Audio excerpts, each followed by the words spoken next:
साल के अंदर वो दिल्ली में जो भी अनऑथराइज्ड कॉलोनीज हैं उनके नागरिकों को मालिकाना हक दिलवा देंगे। ये बात थी 2015 की। आने वाला है दिल्ली का चुनाव 2020 के शुरुआत में, और मैं आपको अंदर की कहानी बताना चाहता हूं कि अनऑथराइज्ड कॉलोनीज में जो नरेंद्र मोदी जी के नेतृत्व में आपको मालिकाना हक की ओर दिलवाया गया है, उसमें केजरीवाल जी का क्या रोल था। जब मैं नया मंत्रिमंडल में शामिल हुआ सितंबर 2017 में, तो मैंने पूछा कि अनऑथराइज्ड कॉलोनीज को रेगुलराइज कराने में क्या प्रोग्रेस हुई है। तो मुझसे ये कहा गया कि केजरीवाल सरकार ने 2 साल का समय मांगा है। उन्होंने दिल्ली हाई कोर्ट में एक एफिडेविट भी दिया कि उन्हें 2 साल का समय चाहिए।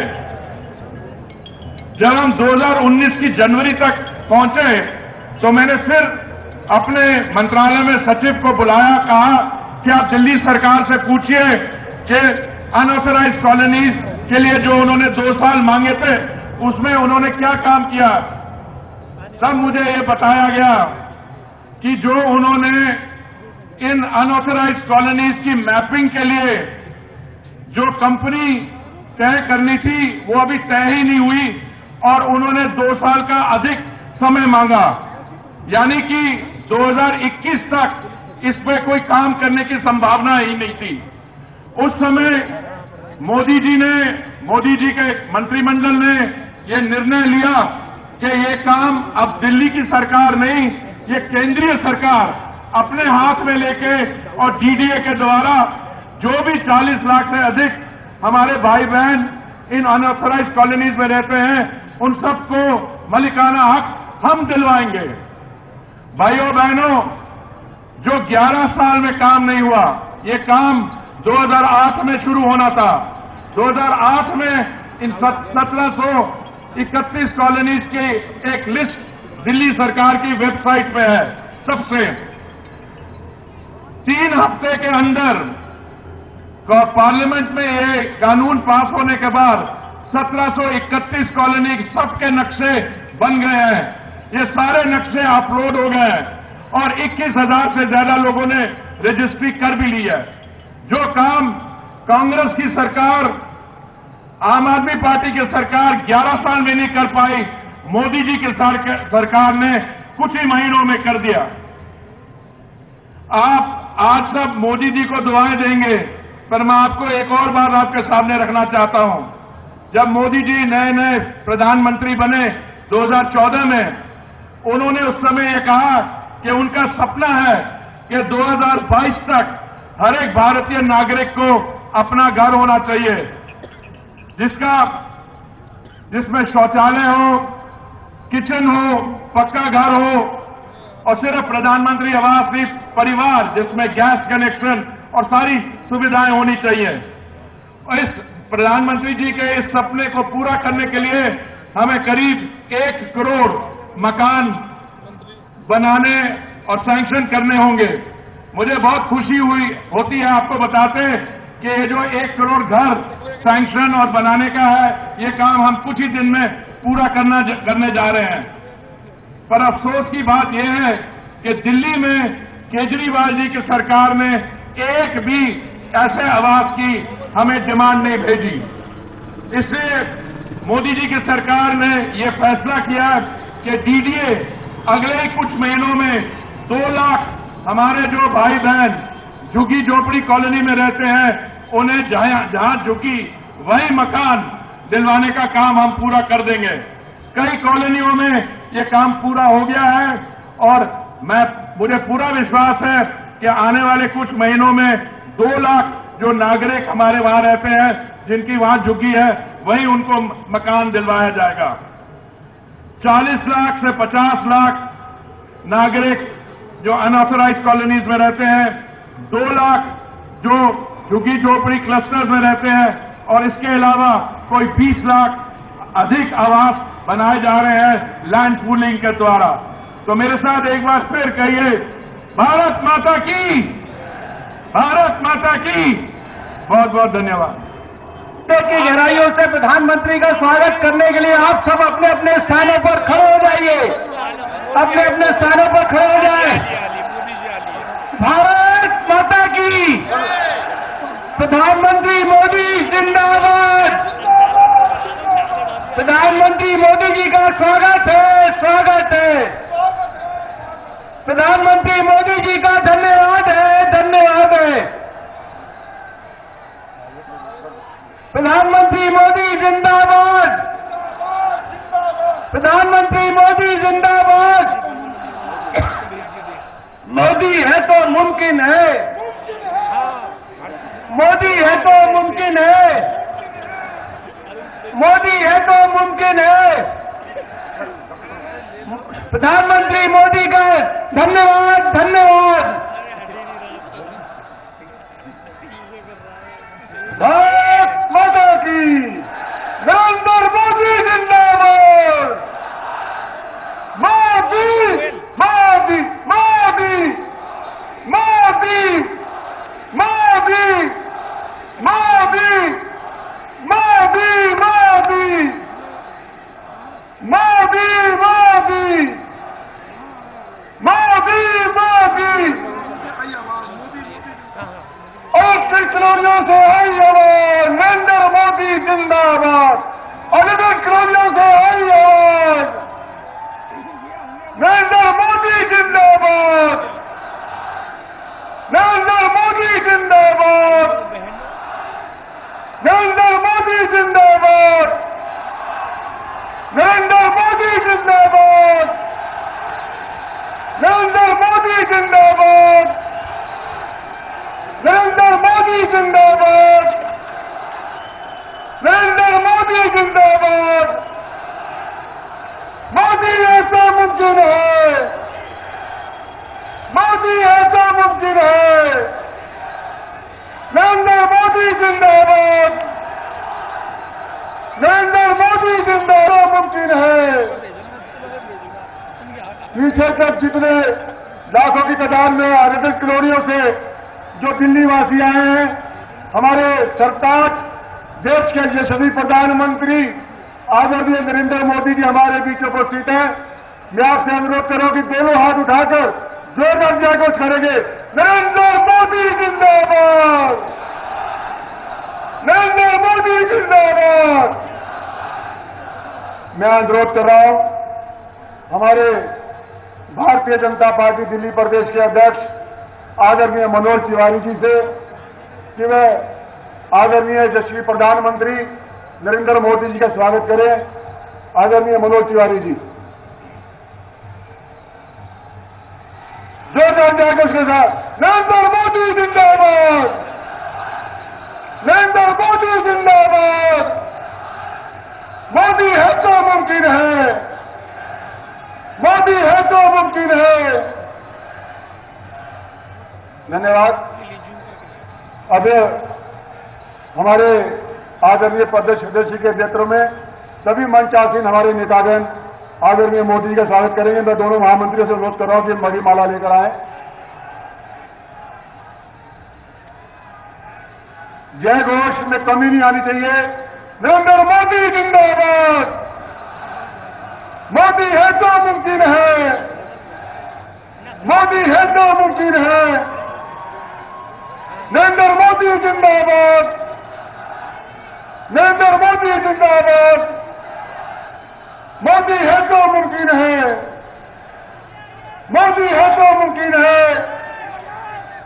नरेंद्र मोदी जिंदाबाद। आप सब सभी दिल्ली वासियों की तरफ से स्वागत हो रहा है आदरणीय मोदी जी का।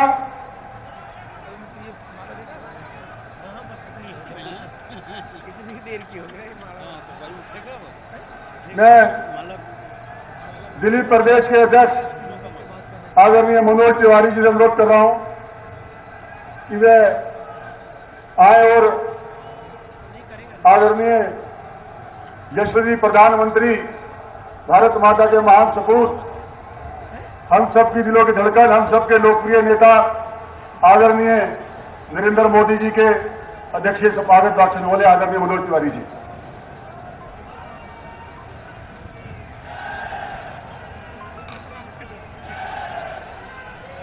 एक बार आप सभी लोग, मेरे सभी भाई बहन जो अनधिकृत कॉलोनियों से यहाँ आए हैं, मोदी मोदी,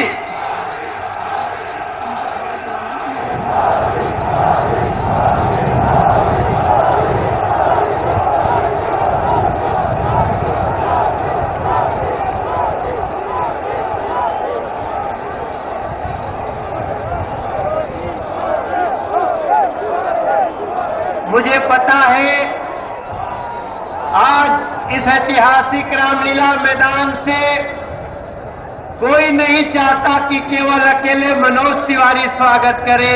आज पूरा यहाँ लगभग 1.25 लाख लोग जो अंदर बाहर हैं, वो सब स्वागत कर रहे हैं।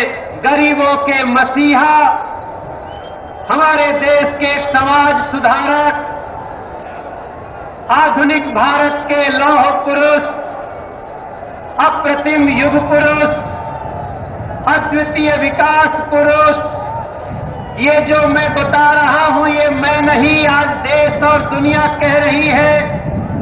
अखंड भारत के ध्वजवाहक, राष्ट्रीय एकता, शांति और सांप्रदायिक सौहार्द के प्रवर्तक, नव भारत के निर्माता और हम सभी के अभिमान, देश के यशस्वी प्रधानमंत्री नरेंद्र मोदी जी का स्वागत है, स्वागत है, स्वागत है।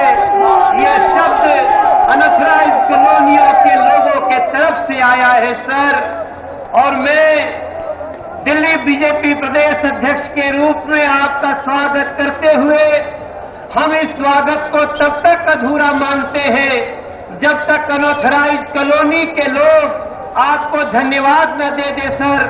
हम प्रार्थना करते हैं आप स्वीकार करें हमारे उन अनऑथराइज्ड कॉलोनी के, चूंकि ये मंच छोटा है इसलिए हमने कुछ लोगों को चुना है, उनसे हम निवेदन करते हैं कि वो अपना धन्यवाद का पत्र आपको दे, ये अनऑथराइज्ड कॉलोनी के लोग, और आप सब लोग उनके साथ दोनों हाथ उठा करके स्वागत में उनका अभिनंदन करिए। केवल और केवल अनऑथराइज्ड कॉलोनी के लोग प्रधानमंत्री जी का स्वागत कर रहे हैं, और ये अद्भुत दृश्य है। दोनों हाथ उठा करके इस अवसर पे कहिए कि भारत माता की, भारत माता की, भारतीय जनता पार्टी, भारतीय जनता पार्टी ही। ये अद्भुत क्षण है मेरे दोस्तों। ये उन कॉलोनियों में जिन 1731 अनाधिकृत कॉलोनियों का ये अनाधिकृत दाग मिटा दिया, ऐसे हमारे नरेंद्र मोदी जी के लिए ये प्यार है, आशीर्वाद है। और जो आप लोग पीछे सड़कों पे हैं, जो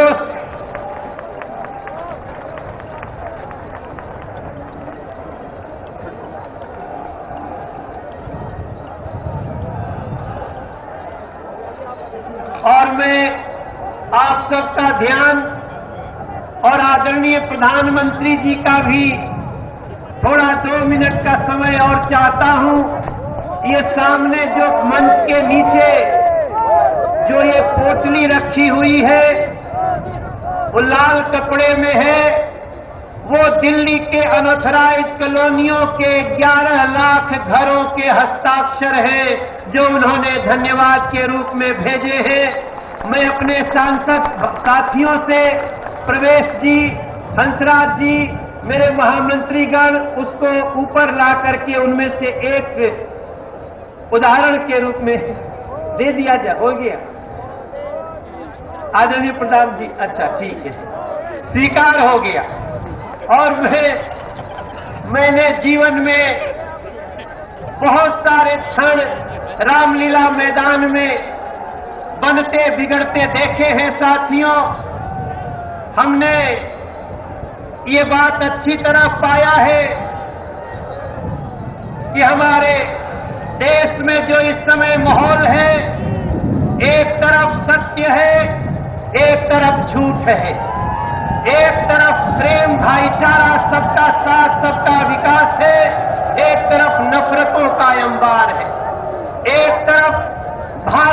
विश्व गुरु बनाने की ललक के साथ बढ़ता हुआ प्रधानमंत्री जी का कदम है।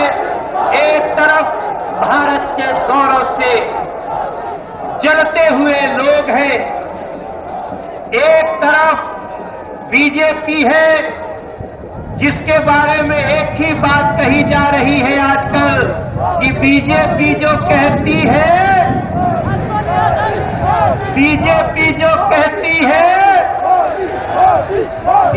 वो करती है। और ये आपने ये नारे को सार्थक बनाया है आदरणीय प्रधानमंत्री जी, और हम इस लाइन के साथ आपको आमंत्रित करना चाहते हैं। हम लोग निशब्द हैं सर।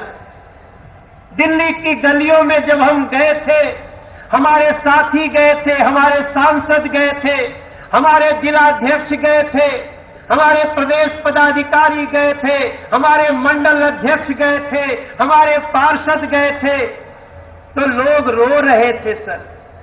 उनकी आंखों में आंसू था सर। उन्होंने सोचा ही नहीं था कि हमारा घर जो टूटने वाला था उसको अचानक नरेंद्र मोदी जी ऐसा बना देंगे मालिकाना हक कि उस पे 15-20 लाख का लोन मिलने लगेगा। साथी, लोगों ने सोचा ही नहीं था कि ये पावर ऑफ अटर्नी के रूप में पता नहीं मेरा घर कब किसका हो जाए, उस घर की रजिस्ट्री होगी और वो भी ना शुल्क के लिए, ऐसे ना शुल्क के बराबर।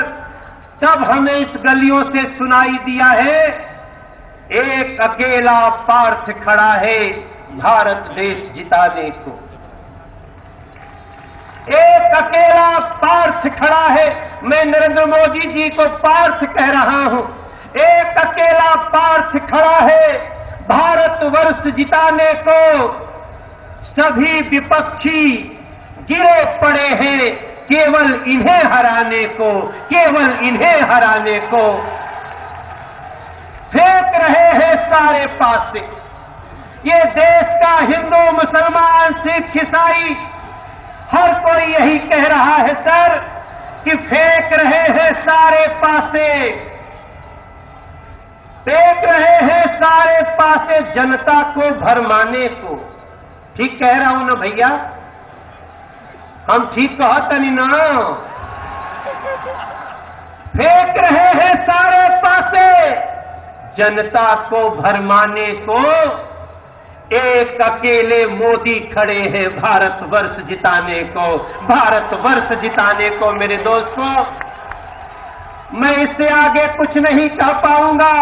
दिल्ली सुनना चाहती है। अनथराइज कॉलोनियों के घरों में लोग टीवी के सामने बैठे हैं। मैं अब चाहता हूं हमारे राजेश भाटिया जी, आमंत्रित कर दूं मैं? मैं ये कर रहे थे, मैं ही कर देता हूं।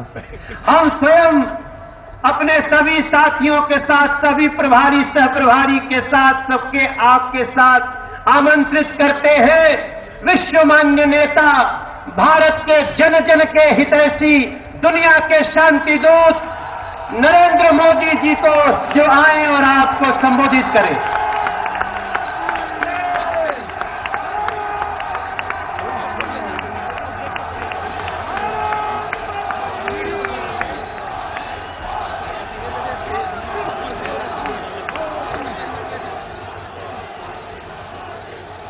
भारत माता की,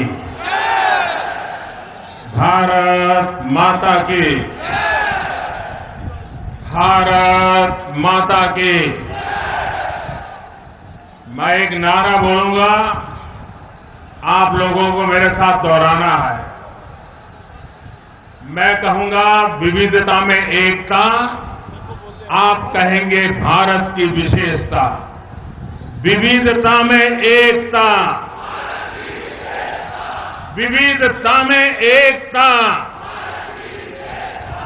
विविधता में एकता, विविधता में एकता।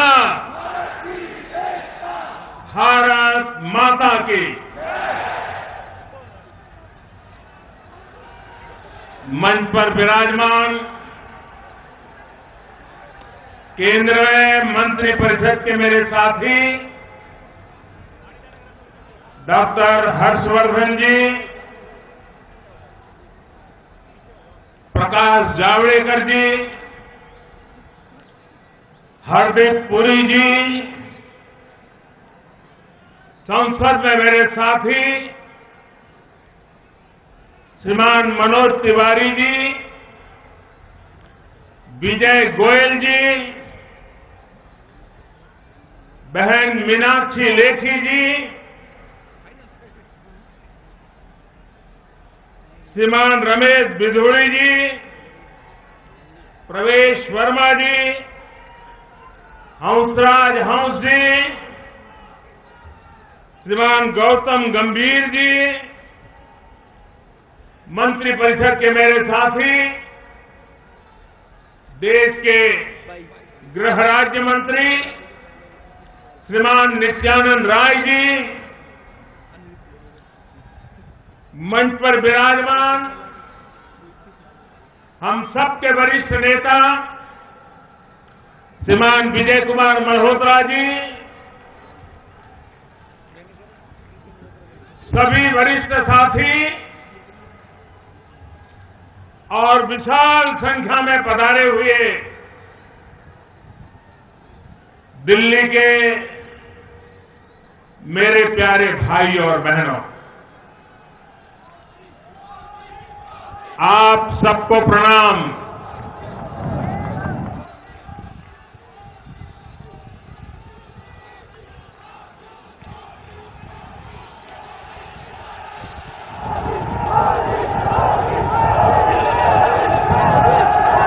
ये रामलीला मैदान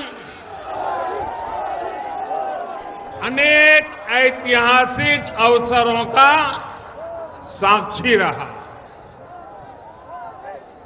इसी मैदान पर आज आप इतनी बड़ी भारी संख्या में दिल्ली के कोने कोने से हम सभी को आशीर्वाद देने के लिए आए हैं। इसके लिए आप सबका बहुत बहुत धन्यवाद।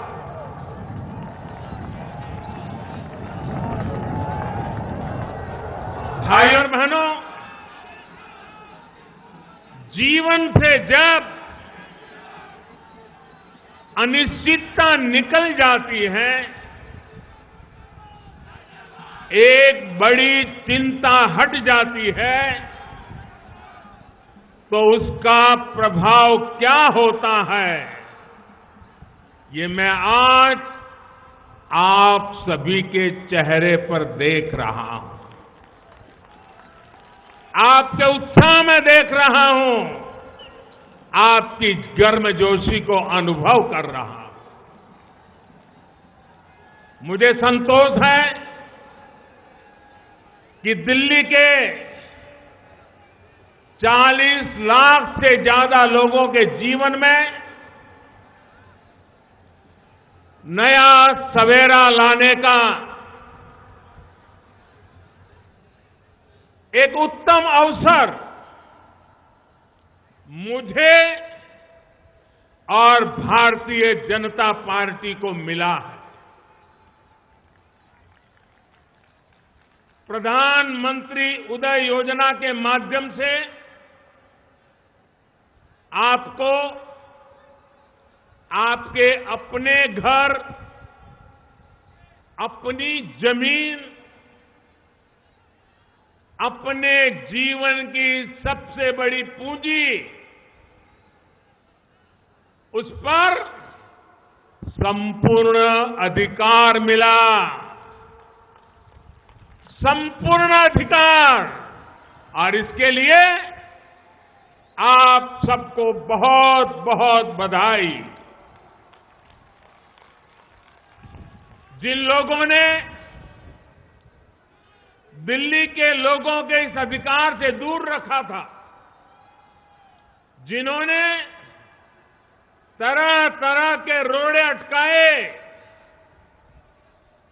वो आज देख सकते हैं कि अपने घर पर अधिकार मिलने की खुशी क्या होती है वो आज रामलीला मैदान में दिखाई दे रहे हैं।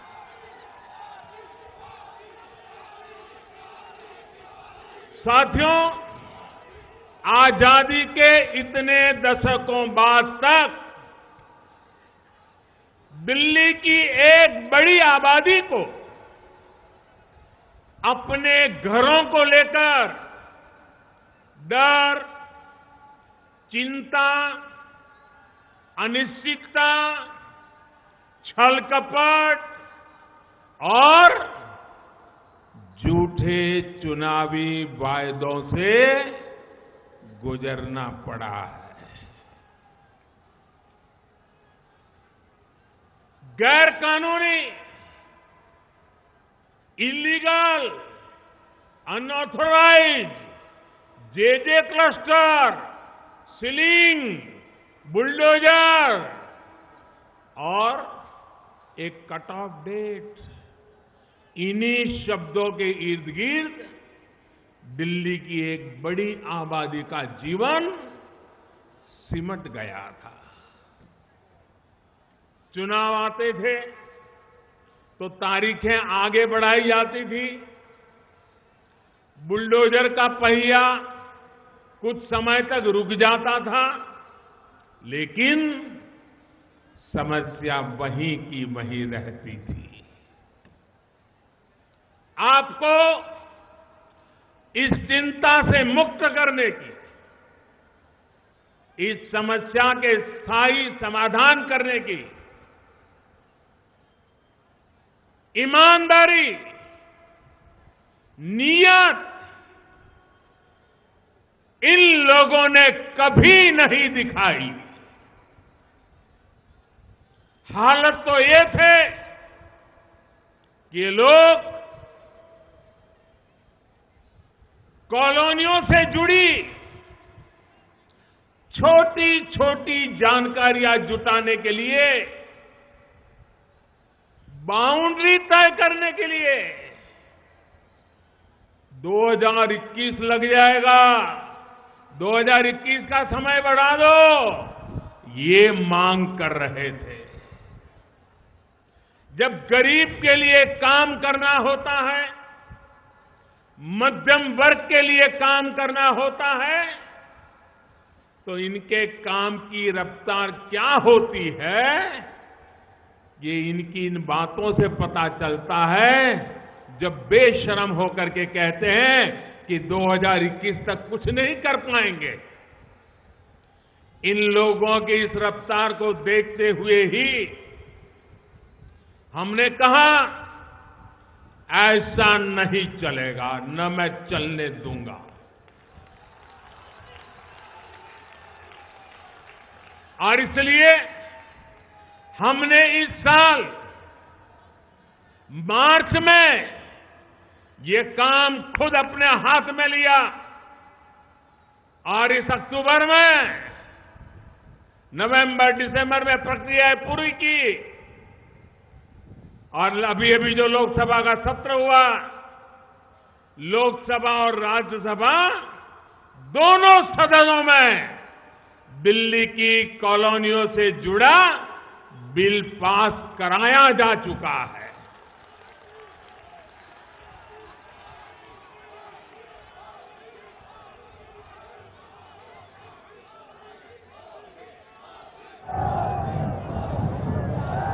साथियों, इतने कम समय में टेक्नोलॉजी की मदद से दिल्ली की 1700 से ज्यादा कॉलोनियों की बाउंड्री को चिन्हित करने का काम पूरा किया जा चुका है। इतना ही नहीं, 1200 से ज्यादा कॉलोनियों के नक्शे भी पोर्टल पर डाले जा चुके हैं। कॉलोनियों के नियमितीकरण का ये फैसला घर और जमीन के अधिकार से जुड़ा तो है ही, ये दिल्ली के बिजनेस, यहां के कारोबार को भी गति देने वाला। साथियों, समस्याओं को लटका कर रखना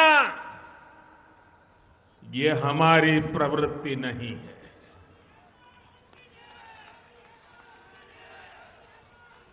ये हमारे संस्कार नहीं है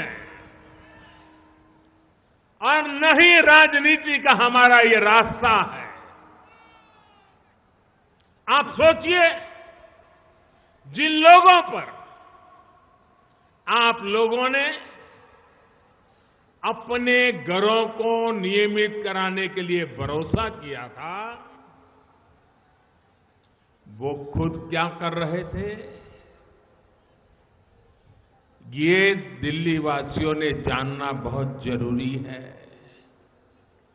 जब आपने अपने लिए कुछ मांग रहे थे और जिनसे मांग रहे थे वो क्या कर रहे थे, ये भी आपको जानना चाहिए। इन लोगों ने दिल्ली के सबसे आलीशान और सबसे महंगे इलाकों में 2000 से ज्यादा बंगले अवैध तरीके से अपने कारोबारियों को दे रखे थे। इन बंगलों के बदले किसको क्या मिला, क्या हुआ, कैसे हुआ, क्यों हुआ, उस कहानी में मैं जाना नहीं चाहता। पहले जो सरकार चला रहे थे, उन सरकार वालों ने इन बंगलों में रहने वालों को तो पूरी छूट दी, लेकिन आपके घरों को नियमित करने के लिए कुछ किया भी नहीं। और जब मैं कर रहा था तो रोड़े अटकाने का कोई मौका भी नहीं छोड़ा। लेकिन इन्हें पता नहीं था, उन्हें मालूम नहीं था ये मोदी है।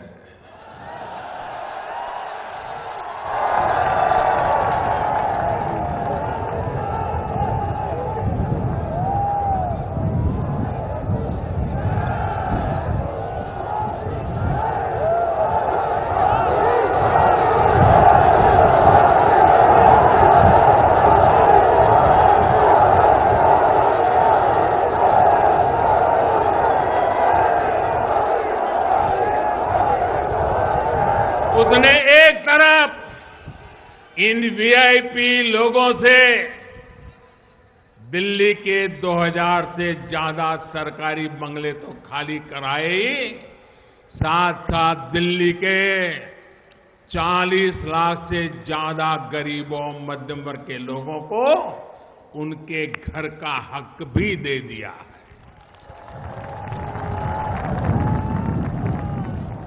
उनके वीआईपी उनको मुबारक, मेरे वीआईपी तो आप ही लोग हैं।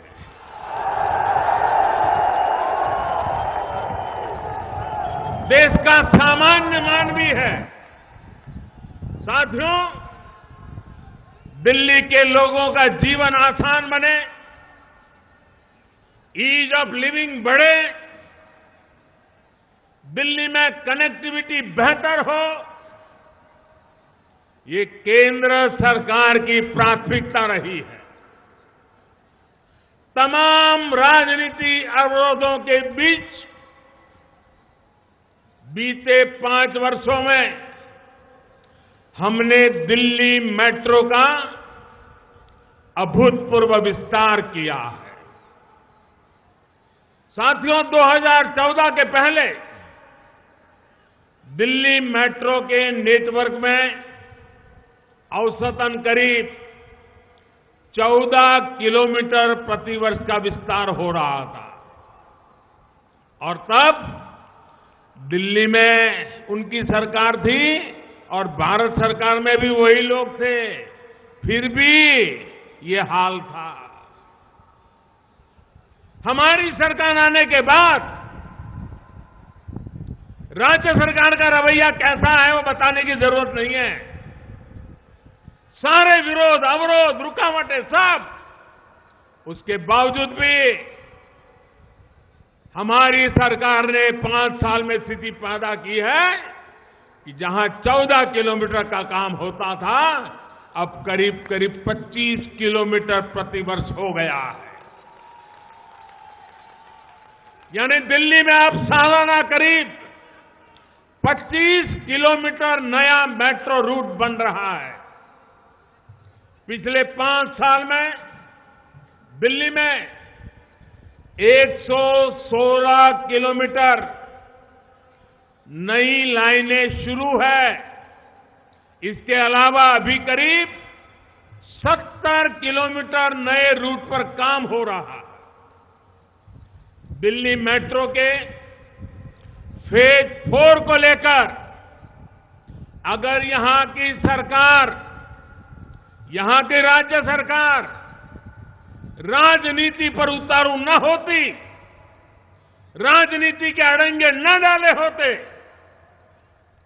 बेवजह मुसीबतें पैदा न की होती, तो इसका काम काफी पहले शुरू हो गया होता। इसलिए मैं कहता हूं कि आपके नाम पर राजनीति करने वाले आपकी तकलीफों को कभी न समझे हैं, न समझने का उनका इरादा है। बरसों से ये लोग बसों को लेकर जो बहाने बता रहे हैं, जो हालत दिल्ली की बसों की इन लोगों ने कर दी है, वो दिल्ली के लोग भली भांति रोजमर्रा की जिंदगी में अनुभव कर रहे हैं। भाइयों और बहनों, अपने दफ्तर आने जाने में, अपने घर आने जाने में दिल्ली के लोगों को कम से कम परेशानी हो, इसका हमने निरंतर प्रयास किया है। दिल्ली के भीतर सड़कों पर ध्यान देने के साथ ही दिल्ली के चारों ओर पेरिफेरल एक्सप्रेसवे का निर्माण किया गया है। ये एक्सप्रेसवे भी बरसों से अटका लटका भटका पड़ा था। इसे पूरा करने का काम भी हमारी सरकार ने किया।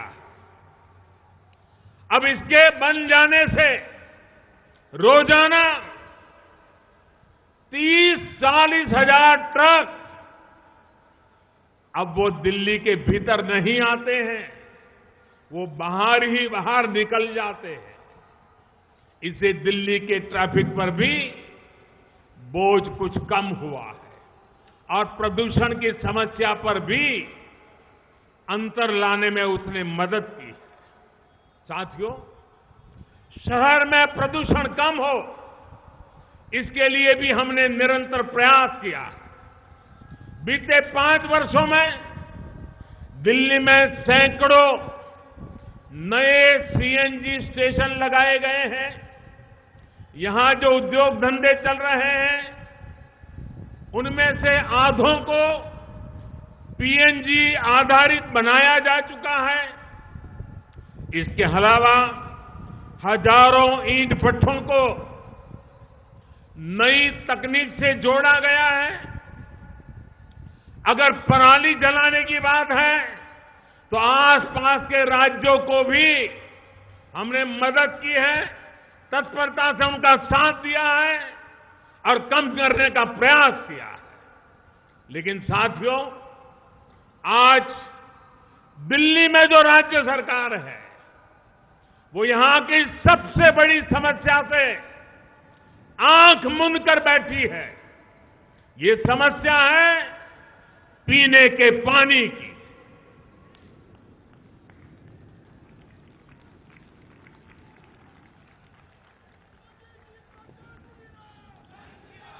इन लोगों की माने तो पूरी दिल्ली में हर जगह बिस्लेरी का ही पानी जैसे मिलता है, साफ मिलता है। हर घर में बिल्कुल साफ पानी आता है। मैं जरा आपसे पूछना चाहता हूं, ये दिल्ली सरकार के वादे से आप सहमत हो? उनकी बातों से सहमत हो? क्या सचमुच में आपको साफ सुथरा शुद्ध पानी मिलता है? आपको पानी देख करके चिंता होती है कि नहीं होती है?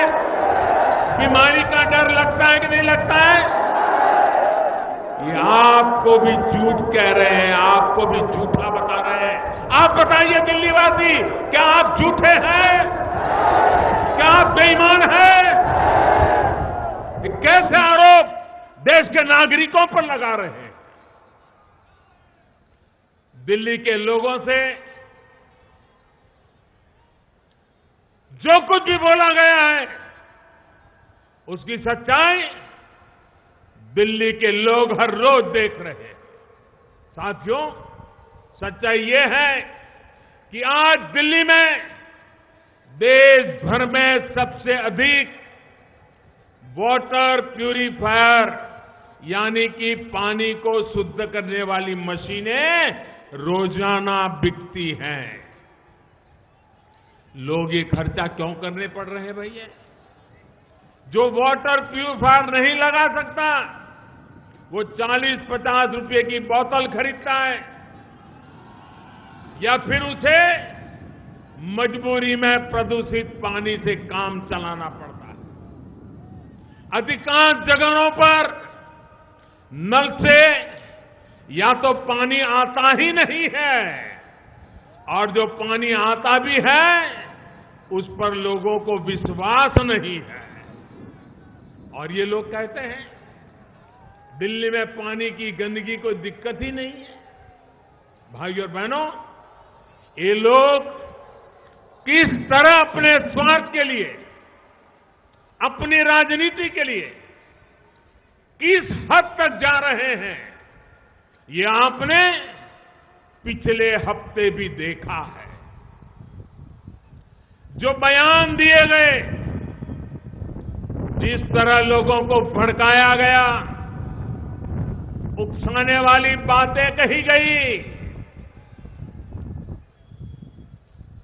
झूठे वीडियो उच्च स्तर पर बैठे हुए लोगों ने सोशल मीडिया में डाल करके भ्रम फैलाने का, आग फैलाने का गुनाहित कृत्य किया है। साथियों, अभी हाल में जो संसद का सत्र समाप्त हुआ उसमें दिल्ली की कॉलोनियों से जुड़े बिल को तो हमने पारित किया, आपको अधिकार देने का निर्णय किया। उसके साथ साथ दूसरा महत्वपूर्ण बिल पास हुआ, सिटीजनशिप अमेंडमेंट बिल।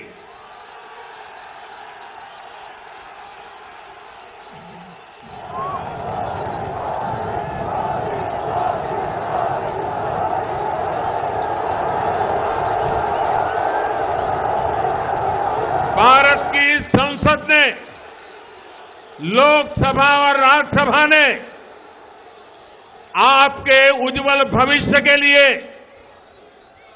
दलित, पीड़ित, शोषितों के भविष्य के लिए लोकसभा, राज्यसभा ने, सभी सांसदों ने इस बिल को पास करने में मदद की है। आप खड़े होकर देश की संसद का सम्मान कीजिए,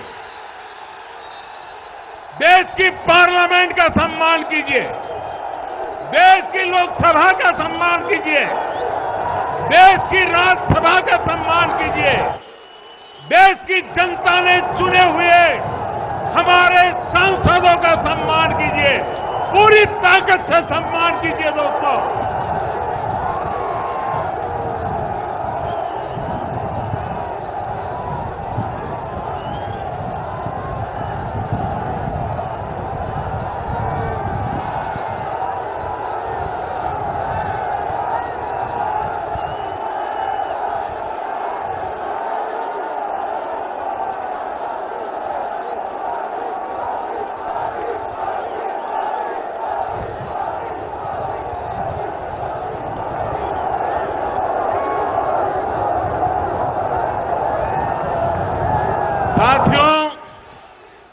मैं भी आपके साथ जुड़ करके देश के दोनों सर्वोच्च सदन, लोकतंत्र के मंदिर, वहां बैठे हुए जनप्रतिनिधि, मैं आपके साथ, मैं भी उनको प्रणाम करता हूं, उनका अभिनंदन करता हूं, उनका धन्यवाद करता हूं।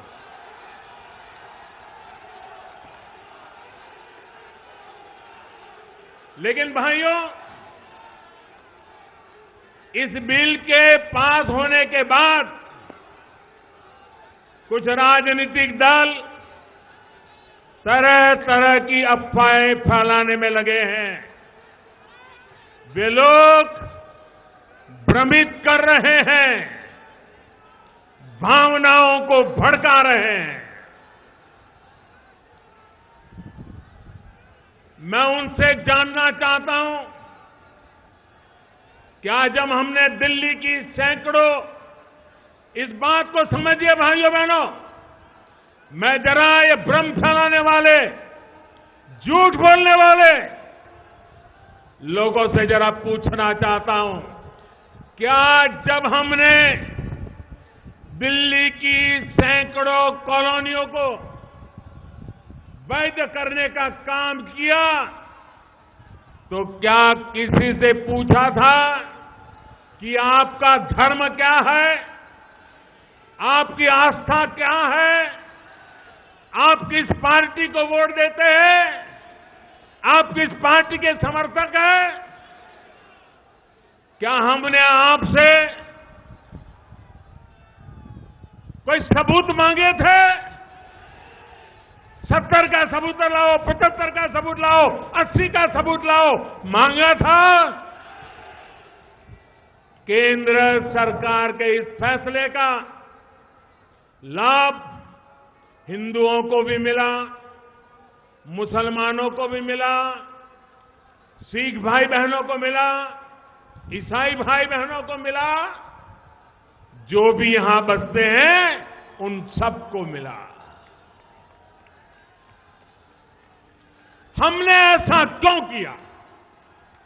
क्योंकि हम देश से लगाव के कारण जीते हैं।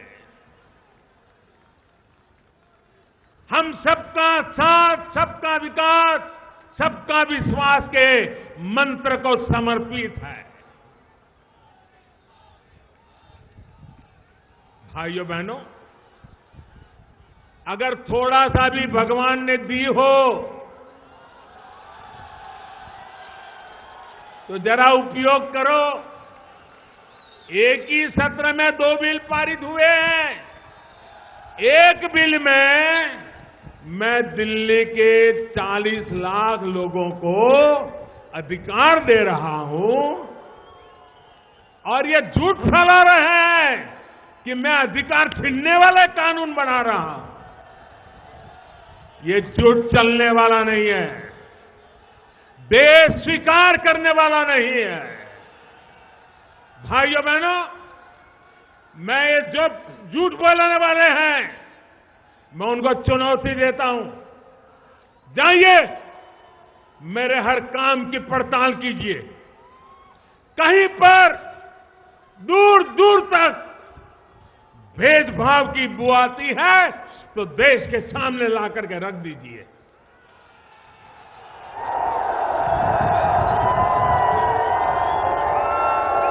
भाइयों बहनों,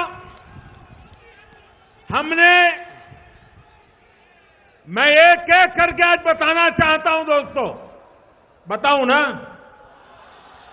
पूरा देश मुझे कई दिनों से कह रहा था कुछ बताइए, आज देश को भी मैं बता देता हूं।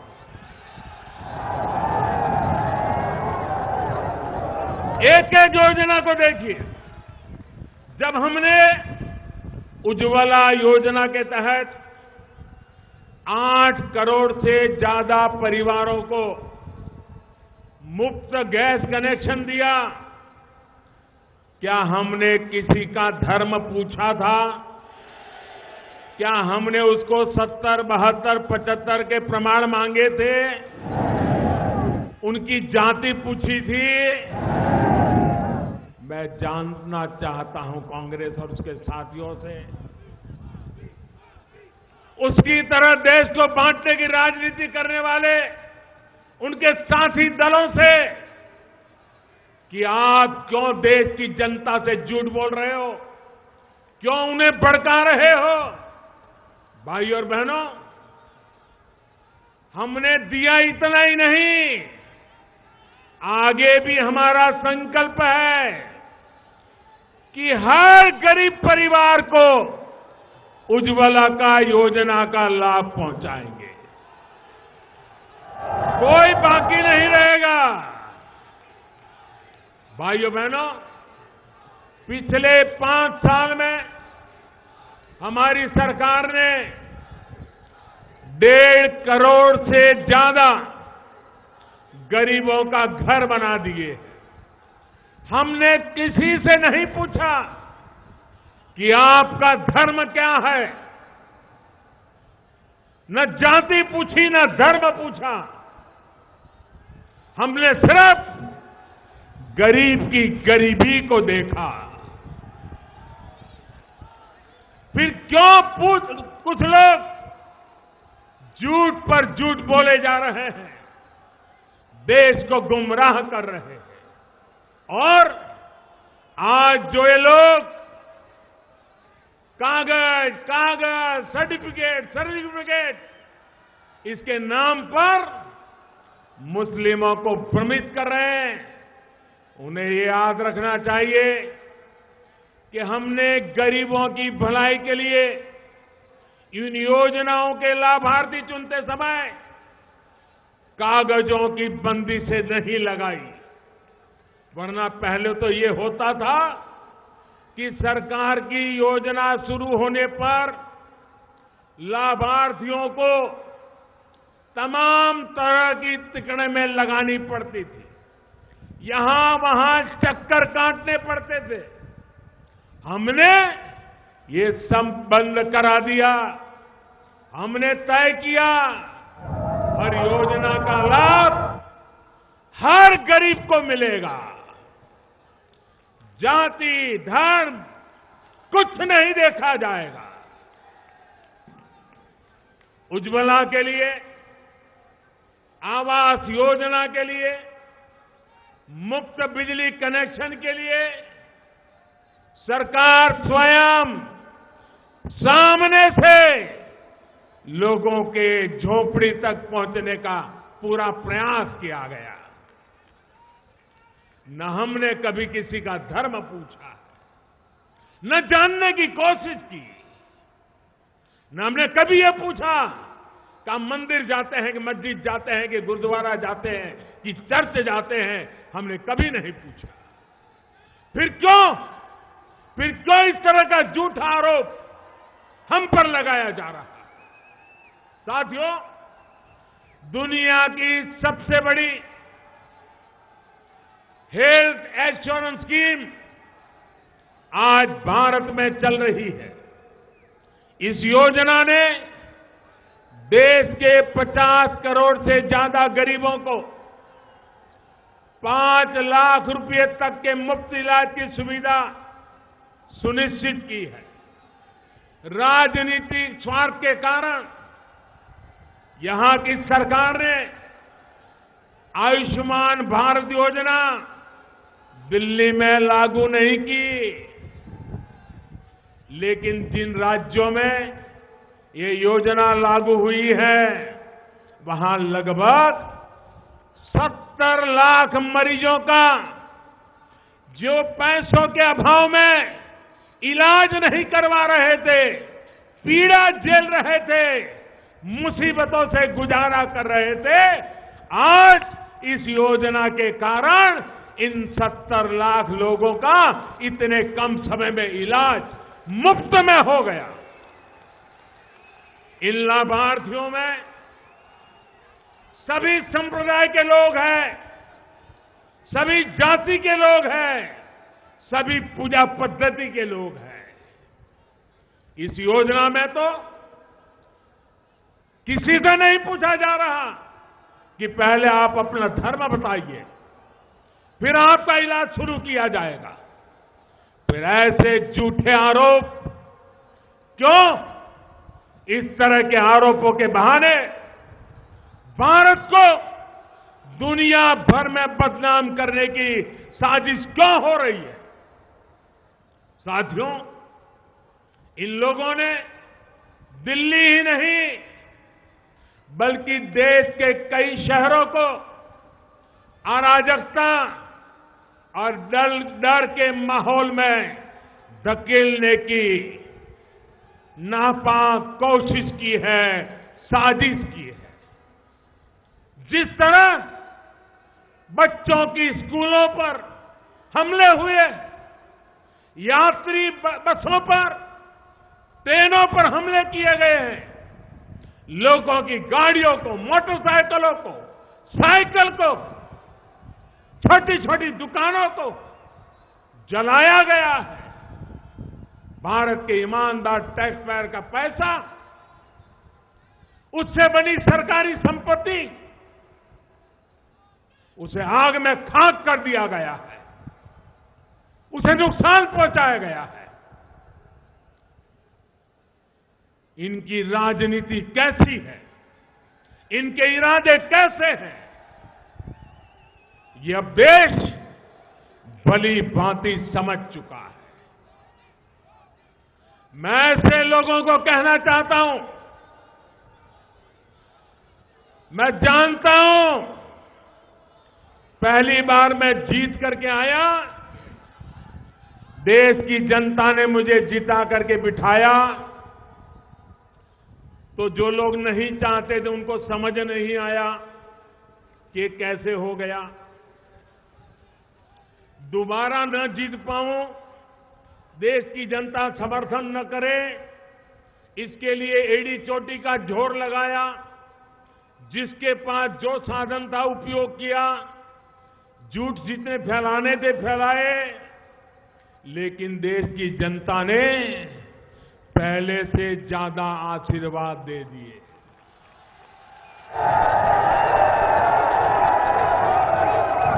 ये सदमा ये अभी भी सहन नहीं कर पा रहे हैं। ये पहले तो आ गया, ये दोबारा कैसे आ गया? और जिस दिन नतीजे आए हैं, उसी दिन से ये देश में तूफान खड़े करने की फिराक में है। ये इनके इरादे हैं और कोशिशें पहले भी की, लेकिन लोग साथ नहीं दे रहे हैं। उनका यही हाल होने वाला है।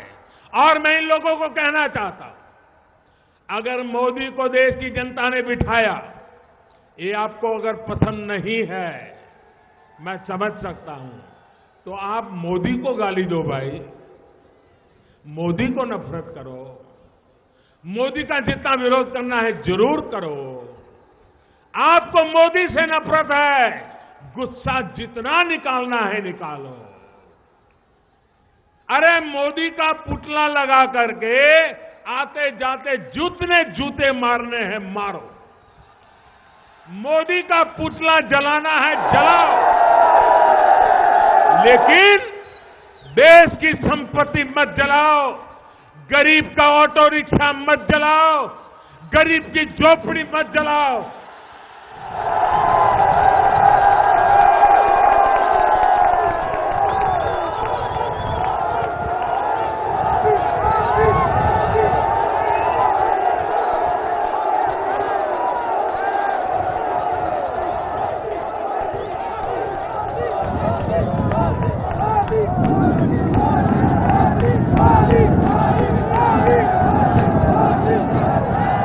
आपका जितना गुस्सा है वो मोदी पे निकालो।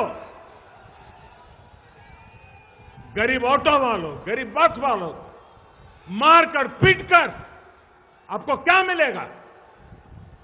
और भाइयों बहनों, जिन पुलिस वालों पर ये लोग पत्थर बरसा रहे हैं, उन्हें जख्मी कर रहे हैं, मैं जरा इन तूफानियों से पूछना चाहता हूं, इनके आंदोलनों का नेतृत्व कर रहे पर्दे के पीछे मुंह छिपाकर खेल खेल रहे लोगों से पूछना चाहता हूं, कि पुलिस के जवानों को अपनी ड्यूटी करते समय जो हिंसा का शिकार होना पड़ रहा है, उनको मारा जा रहा है,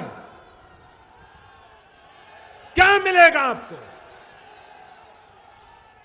और इन शरारती तत्व समझ लें, जब पहले भी आपकी सरकार थी, ये पुलिस वाले भी आप ही के थे। सरकारें बदलती है, पुलिस वाले किसी के दुश्मन नहीं होते। इस देश को पता नहीं है, आजादी के बाद 33,000, ये आंकड़ा बताइए लोगों को, आजादी के बाद 33,000 हमारे पुलिस भाइयों ने शांति और सुरक्षा के लिए शहादत दी है। 33,000 आंकड़ा कम नहीं होता।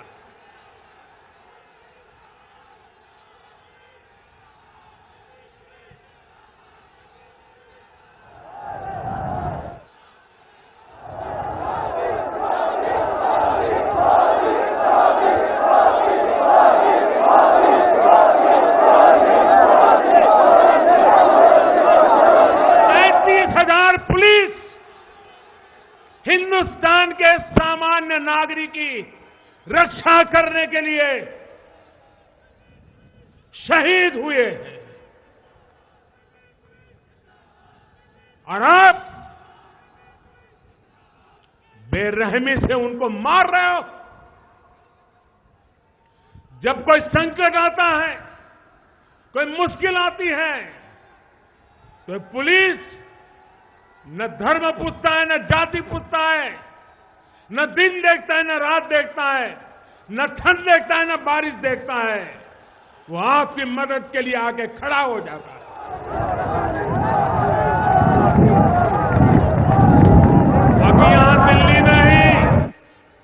अभी यहां दिल्ली में ही पिछले दिनों जिस मार्केट में आग लगी, मंडी में इतने लोगों की जान गई, उस समय पुलिस किसी का धर्म पूछने नहीं गई थी। आग के अंदर जाकर के जितना जिंदा लोगों को निकाल सके, निकालने का काम किया था। आप पुलिस पे हमला कर रहे हो, और देश के नेता, 100 साल से पुरानी पार्टी के नेता, उनको हिंदुस्तान क्या है,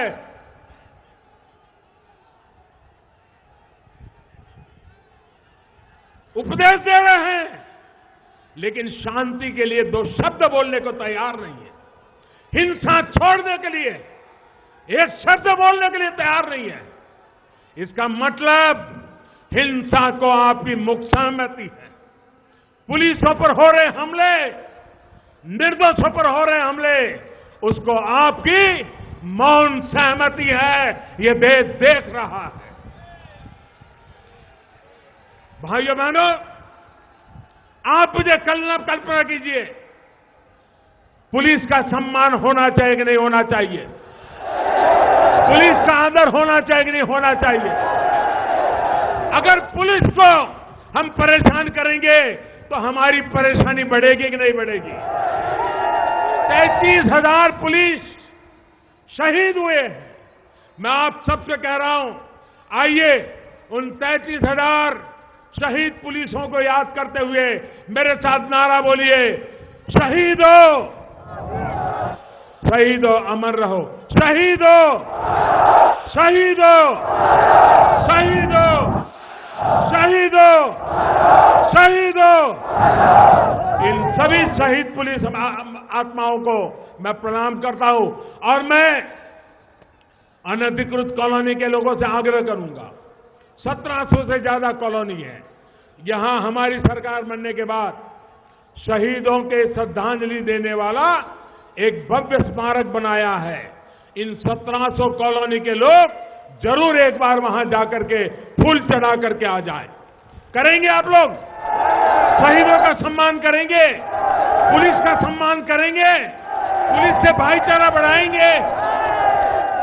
साथियों, झूठ बेचने वाले, अफवाह फैलाने वाले, इन लोगों को पहचानने की जरूरत है।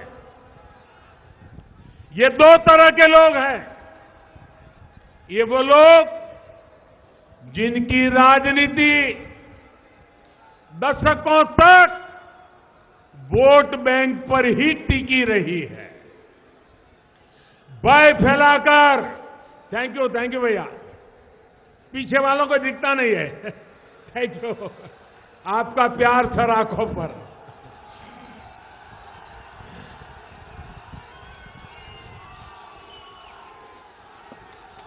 मैं कहीं पर भी हूं, दूर वालों की भी तकलीफ समझता हूं।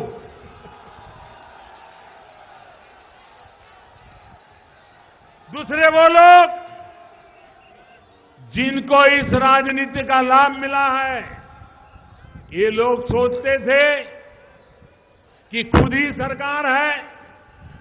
उनको लगता था कि देश उनके इशारे पर चलता है। ये सोचते थे कि वो जो इतिहास बताएंगे वही सच मान लिया जाएगा, वो जो भविष्य बताएंगे उसको ही भारत का भाग्य मान लिया जाएगा। वोट बैंक की राजनीति करने वाले और खुद को भारत का भाग्य विधाता मानने वाले आज जब देश की जनता द्वारा नकार दिए गए हैं, तो इन्होंने अपना पुराना हथियार निकाल लिया है। बांटो, भेद करो, भेदभाव करो और राजनीति का उल्लू सीधा करने की कोशिश करो। साथियों, सिटीजनशिप अमेंडमेंट कानून,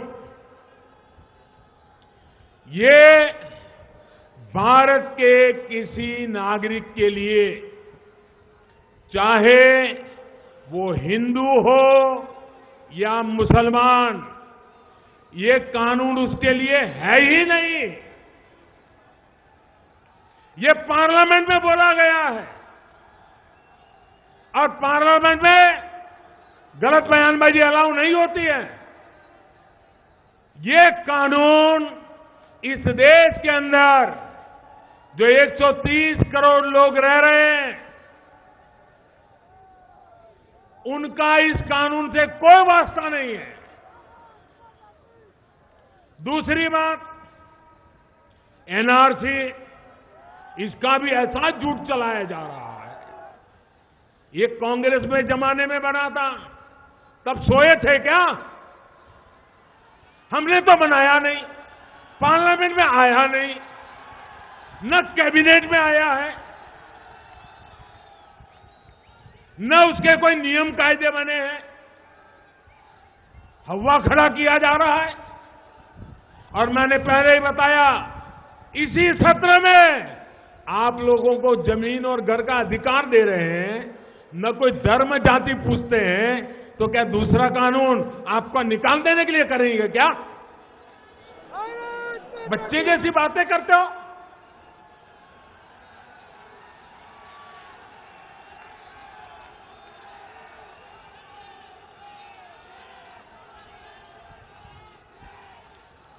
कांग्रेस और उसके जैसे दलों ने चिल्ला दिया कि वो देखो क्या चल रहा है। अब मैं बताता हूं।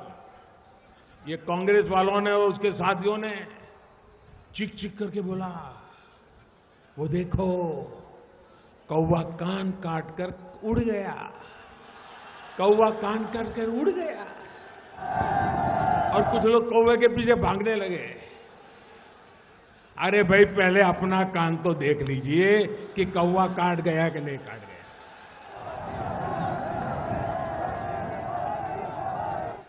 पहले ये तो देख लीजिए कि एनआरसी के ऊपर कुछ हुआ भी है क्या? झूठ चलाया जा रहा है। मेरी सरकार आने के बाद 2014 से आज तक मैं 130 करोड़ देशवासियों को कहना चाहता हूं, कहीं पर भी एनआरसी शब्द पर कोई चर्चा नहीं हुई है, कोई बात नहीं हुई है। सिर्फ सुप्रीम कोर्ट ने जब कहा तो सिर्फ आसाम के लिए करना पड़ा। क्या बातें कर रहे हो? झूठ फैलाया जा रहा है। कांग्रेस और उसके साथी शहरों में रहने वाले कुछ पढ़े लिखे नक्सली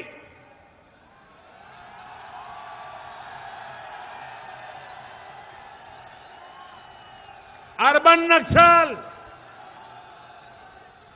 ये अफवाह फैला रहे हैं कि सारे मुसलमानों को डिटेंशन सेंटर में भेज दिया जाएगा। मैं हैरान हूं कि इस अफवाह ने अच्छे अच्छे पढ़े लिखे वे भी पूछ रहे हैं ये डिटेंशन सेंटर क्या होता है। कैसा झूठ, कैसा और एक तरफी। मैं एक मीडिया रिपोर्ट देख रहा था जिसमें मीडिया के लोगों से पूछ रहे थे कि ये जरा बताइए भाई डिटेंशन सेंटर कहां बना है, आपको पता है क्या? तो सामने वाले उनको पूछ रहे थे कि हमने तो सुना है इसलिए कह रहे हैं, सुना है तो किस लिए? कोई जवाब नहीं, झूठ चलाया जा रहा है। अरे भाई कुछ तो अपनी शिक्षा की कद्र करिए। एक बार पढ़ तो लीजिए कि संविधान संशोधन और एनआरसी ये सब है क्या? आप तो पढ़े लिखे लोग हो। मैं देश के नौजवानों को आग्रह करता हूं, जरा पढ़िए इसको। अब भी जो भ्रम में है, मैं उन्हें कहूंगा कि कांग्रेस और अर्बन नक्सलियों द्वारा उड़ाई गई डिटेंशन सेंटर की अफवाहें सरासर झूठ है, बद इरादे वाली है, देश को तबाह करने के नापाक इरादों से भरी पड़ी है। ये झूठ है, झूठ है, झूठ है।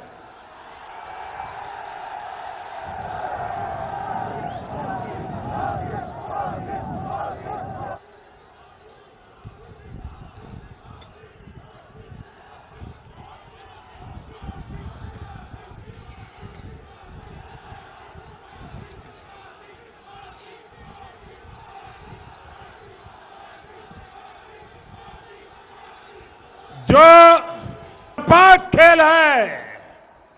और भाइयों बहनों, मैं तो हैरान हूं कि ये लोग झूठ बोलने के लिए किस हद तक जा सकते हैं। कुछ लोग सिटीजनशिप अमेंडमेंट एक्ट को गरीबों के ही खिलाफ बताते हैं, कोशिश कर रहे हैं, कह रहे हैं कि जो लोग आएंगे वो यहां के गरीबों का हक छीनने लेंगे। अरे झूठ फैलने से पहले इन कम से कम गरीबों पर तो दया करो भाई। एक ही पार्लियामेंट के सत्र में मोदी गरीबों को घर देने का कानून लाता है, अनधिकृत कॉलोनी को अधिकृत बनाने के लिए काम करता है।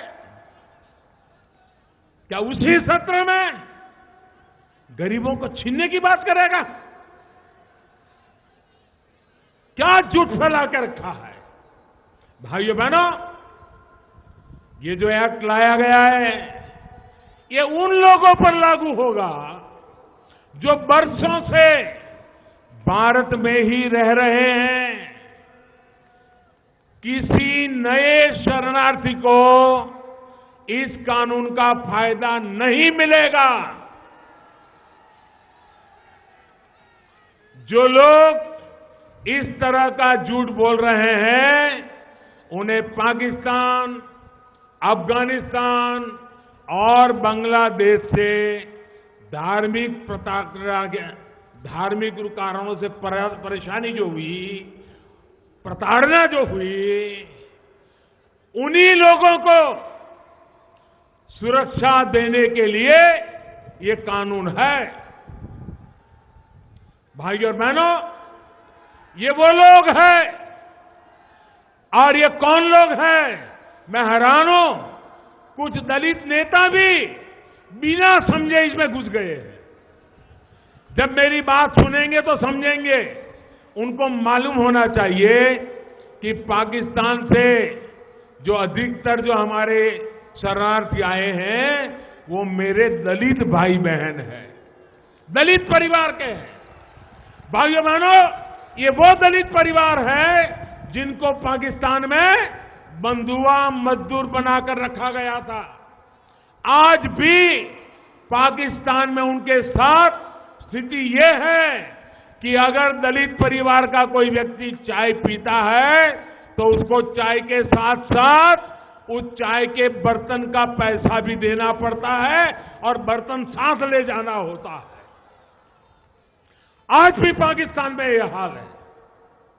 वहां पर बेटियों के साथ जो अत्याचार होता है, किस तरह जबरन शादी करके उन्हें धर्म परिवर्तन पर मजबूर किया जाता है, ये भी दुनिया भर के अखबारों में छप चुका है, लगातार मीडिया में आता है। ये सिर्फ इसलिए होता है क्योंकि उनकी श्रद्धा अलग है, आस्था अलग है, पूजा पद्धति अलग है। पाकिस्तान, बांग्लादेश, अफगानिस्तान में हुए ऐसे ही शोषण के कारण वो भारत आए और बरसों से हमारे बीच देश के अलग अलग हिस्सों में रह रहे हैं। भाइयों बहनों, एक ऐसी चर्चा है, पार्लियामेंट में चर्चा हुई, अगर हिंदुस्तान के राजनीतिक नेताओं को अपनी स्वार्थनिजी राजनीति से दूर का दिखता, ये ऐसा मौका था हम दुनिया में पाकिस्तान कैसे मानव अधिकार विरोधी है, पाकिस्तान कैसे माइनॉरिटी पर जुल्म करता है, पाकिस्तान में माइनॉरिटी की क्या दुर्दशा है, ये चित्र पूरी दुनिया में ले जाने का उत्तम अवसर था। लेकिन इन्होंने उल्टा कर दिया, क्योंकि उनको देश नहीं, उनको उनका दल दिखता है। इसके कारण देश की भलाई के लिए और दुनिया में पाकिस्तान के करतूतों को खुला करने का मौका भी इन लोगों ने गंवा दिया। और मैंने पहले कहा उस प्रकार से मैं दलित राजनीति करने वालों का दावा जो करते हैं उनसे पूछना चाहता हूं कि आप इतने वर्षों चुप क्यों थे? आपको इन दलितों की तकलीफ कभी क्यों नहीं दिखाई दी? आज जब इन दलितों के जीवन की सबसे बड़ी चिंता दूर करने का काम अगर मोदी सरकार कर रही है, तो फिर आपके पेट में चूहे क्यों दौड़ रहे हैं?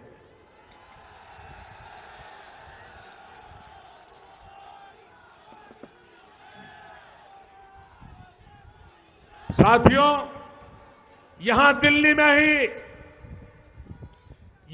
दिल्ली में ही मजनू का टीला में 2 हफ्ते पहले ही ऐसे ही एक शरणार्थी के कैंप में एक बिटिया का जन्म हुआ और उसके मां बाप ने उस बेटिया का नाम नागरिकता रख लिया। नागरिकता।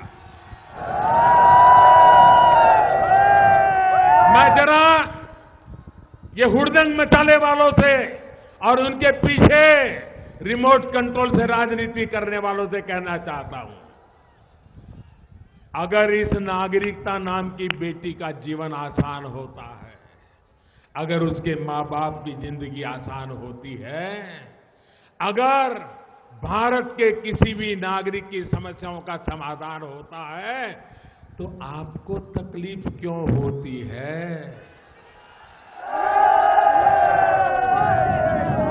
देश में दशकों से रह रहे लाखों गरीबों, सताए हुए शोषित दलित परिवार जो उत्पीड़न के कारण उनको भारत आने के लिए मजबूर होना पड़ा है, मुसीबत के मारे आए हैं, अपना धर्म, अपना सम्मान, अपनी बेटियों की इज्जत बचाने के लिए आए हैं। मैं जरा इन लोगों से पूछना चाहता हूं, आपको उनसे दुश्मनी क्या है? साथियों, जब धार्मिक अत्याचार की वजह से कोई भारत की शरण में आता है तो यहां आकर अपनी आपबीती सुनाता है, अपनी परेशानी बताता है।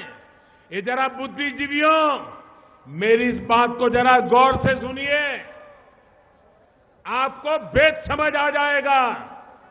कोई भी शरणार्थी मुसीबत के मारे सीमा पार करके किसी भी तरह अगर हिंदुस्तान में पहुंच जाता है तो सबसे पहले वो किसी न किसी सरकारी दफ्तर में जा पहुंचने की कोशिश करता है। छोटा सा भी सरकारी मुलाजिम मिल जाए तो उसके पास जाता है। नजदीक में पुलिस थाना है तो वहां जाता है और हाथ जोड़ करके खुद कहता है कि मैं पाकिस्तान से आया हूं, मुझे आना पड़ा है, मेरी जिंदगी बचाने के लिए आया हूं, आप मेरी मदद कीजिए। वो छुपाता नहीं है। आज भी ये लोग खुलेआम इंटरव्यू दे रहे हैं कि हम पाकिस्तान से, बांग्लादेश से, अफगानिस्तान से आए हैं, आना पड़ा है। लेकिन जो घुसपैठिया है न वो इंटरव्यू देता है, न प्रेस से बात करता है, न पुलिस को बताता है कि मेरी मदद करो। वो आकर के छिप जाता है और कहीं न कहीं अपना जीवन स्थिर करने के लिए जुगाड़ लगा देता है और जो एजेंट होते हैं उनको मजदूरी का कुछ हिस्सा देता रहता है। भाइयों बहनों, बड़ा सीधा साधा फर्क है। घुसपैठिया कभी अपने आप को अपनी पहचान होने नहीं देता और शरणार्थी कभी अपनी पहचान छुपाता नहीं है।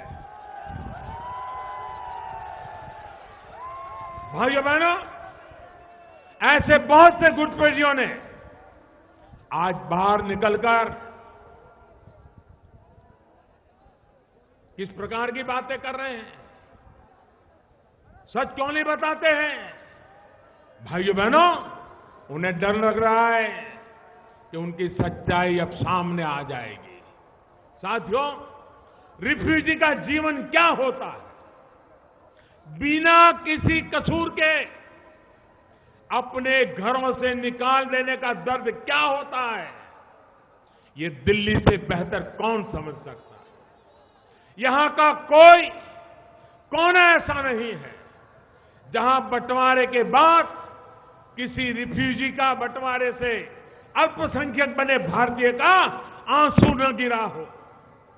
सड़क पर हो रहा ये का बवाल उनके आंसुओं का अपमान है या नहीं है? उनके दर्द पे तेजाब छिड़कने वाला पाप है कि नहीं है? साथियों, मैं फिर से स्पष्ट करना चाहता हूं, सिटीजनशिप अमेंडमेंट एक्ट, संविधान संशोधन कानून किसी की भी नागरिकता छीनने के लिए नहीं, ये नागरिकता देने के लिए है। हमारे 3 पड़ोसी देशों के वो अल्पसंख्यक जो अत्याचार की वजह से वहां से भागकर भारत आने के लिए मजबूर हुए हैं, उन्हें इस एक्ट में कुछ मदद की गई है, रियायत दी गई है, कुछ डील दी गई है। और ये रियायत भी मोदी की सोच है ऐसा मानने की जरूरत नहीं है। ये रातों रात मोदी को विचार आ गया इसलिए मोदी ने कर दिया, ऐसा नहीं है। ये रियायत महात्मा गांधी की भावना के ही अनुरूप है। महात्मा गांधी ने कहा था, कम से कम ये लोग जो महात्मा गांधी को लेकर के देश पर बातें करते रहे हैं और आज भी गांधी सरनेम का फायदा उठाने की बातें करते हैं। जरा वो कान खोल करके सुन लो। गांधी जी ने कहा था, गांधी जी ने कहा था, मोदी को मानो या न मानो, अरे गांधी को तो मानो। महात्मा गांधी ने क्या कहा था? महात्मा गांधी जी ने कहा था कि पाकिस्तान में रहने वाले हिंदू और सिख साथियों को जब लगे कि उन्हें भारत आना चाहिए तो उनका स्वागत है। ये मैं नहीं कह रहा हूं, पूज्य महात्मा गांधी कह रहे हैं। भाइयों बहनों, ये छूट, ये रियायत तब की भारत की सरकार के वादे के मुताबिक है, जो बंटवारे के कारण उस समय अल्पसंख्यक बने करोड़ों भारतीयों के साथ आज से 70 साल पहले जो वादा किया गया था, उस वादे को हम निभा रहे हैं। भाइयों बहनों, आज जब भारतीय जनता पार्टी के नेतृत्व में एनडीए सरकार इसी दशकों पुराने वायदे को पूरा कर रही है, तो फिर उसका विरोध क्यों किया जा रहा है?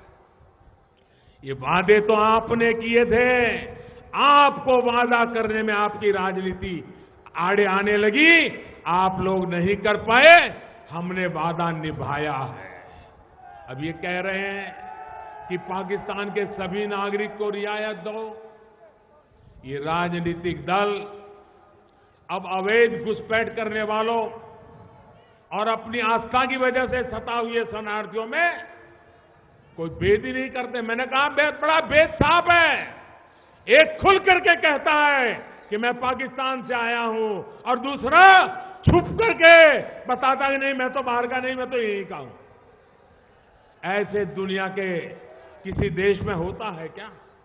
साथियों, आज रंग बदलने वाले इन दलों को मैं इनके ही नेताओं और फैसलों की बात भी याद दिलाना चाहता हूं। जो लोग भ्रमित हैं, उनको अगर मेरी बात नहीं माननी है तो मत मानो, लेकिन अब मैं जिनके नाम बता रहा हूं, कम से कम उनको तो भरोसा करो। भाई और बहनों, हमारे देश के पूर्व प्रधानमंत्री डॉक्टर मनमोहन सिंह जी 10 साल इस देश पर उन्होंने प्रधानमंत्री पद के रूप में राज किया। उन्होंने संसद में कहा था, खड़े होकर कहा था, उसकी वीडियो क्लिपिंग अवेलेबल है। उन्होंने कहा था कि हमें बांग्लादेश से आए उन लोगों को नागरिकता देनी चाहिए जिनका अपनी आस्था की वजह से वहां पर उत्पीड़न हो रहा हो, जो वहां से भाग करके भारत आ रहे हैं। बताइए भाई, ये मनमोहन सिंह जी ने कहा, अगर वो मोदी करता है तो मोदी गुनहगार बन जाता है क्या? मोदी किसी का दुश्मन बन जाता है क्या? मोदी किसी का बुरा करने के लिए सोच रहा है क्या? इतना ही नहीं, एक दौर था जब असम के पूर्व मुख्यमंत्री, कांग्रेस के दिग्गज नेता तरुण गोगोई 15 साल मुख्यमंत्री रहे।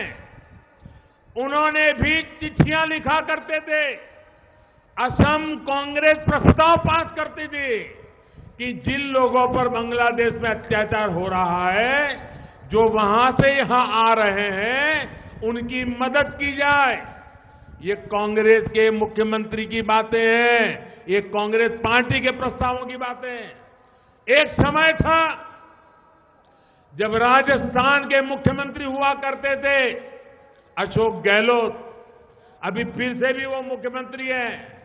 वो पहले जब मुख्यमंत्री थे तब उन्होंने भी शरणार्थियों के प्रति हमदर्दी के लिए बातें कही थी। वो तो सरकार से मांग करते थे।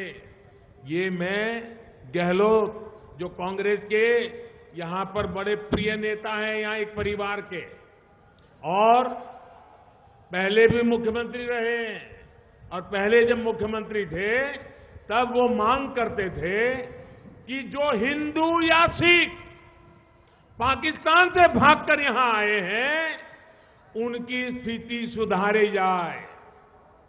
लेकिन ये रातों रात बदल गए, वोट बैंक का खतरा लगने लगा। वो सारी हमदर्दी,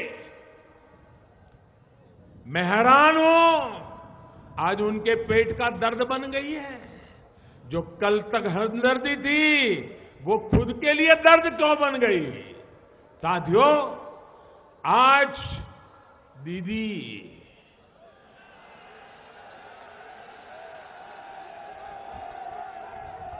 ममता दीदी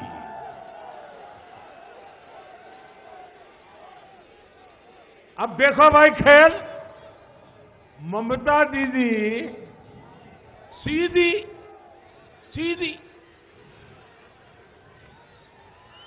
दीदी सीधी कोलकाता से यूएनओ पहुंच गई, संयुक्त राष्ट्र संघ पहुंच गई। लेकिन कुछ साल पहले तक यही ममता दीदी संसद में खड़े होकर गुहार लगा रही थी कि बांग्लादेश से आने वाले घुसपैठियों को रोका जाए, वहां से आए पीड़ित शरणार्थियों की मदद की जाए। संसद के अंदर स्पीकर के सामने कागज फेंकती थी बांग्लादेशियों के खिलाफ। दीदी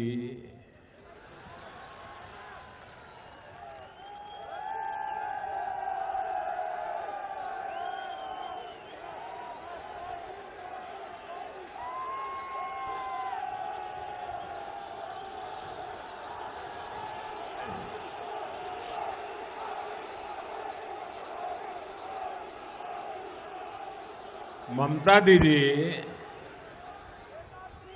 दीदी अब आपको क्या हो गया? आप क्यों बदल गई? आप क्यों अफवाह फैला रही हो? अरे चुनाव आते हैं जाते हैं, सत्ता मिलती है चली जाती है, इतनी डरी क्यों हो रे? बंगाल की जनता पे भरोसा करो। बंगाल की जनता से आपका विश्वास क्यों उठ गया है? बंगाल के नागरिकों को आपने दुश्मन क्यों मान लिया है?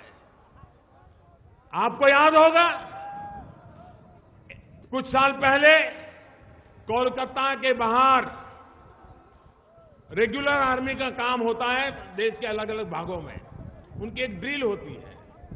वो ट्रैफिक की क्या स्थिति है, कभी परिस्थिति पैदा हुई और आर्मी को मूव करना पड़े तो रोड ट्रैफिक, ये सारा वो रेगुलर उनका ड्रिल होता है। वो एक बार बंगाल में कर रहे थे, दीदी ने तूफान खड़ा कर दिया कि मोदी की सेना बंगाल पे आ गई है। क्या हो गया है रे? भाइयों बहनों, आज वो नागरिकता कानून पर सवाल उठा रही है।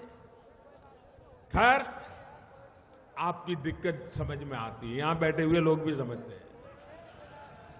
आप किसका विरोध और किसका समर्थन कर रही हो, ये पूरा हिंदुस्तान भली भांति देख रहा है।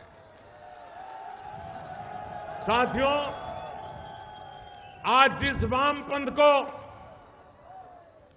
भारत की जनता नकार चुकी है,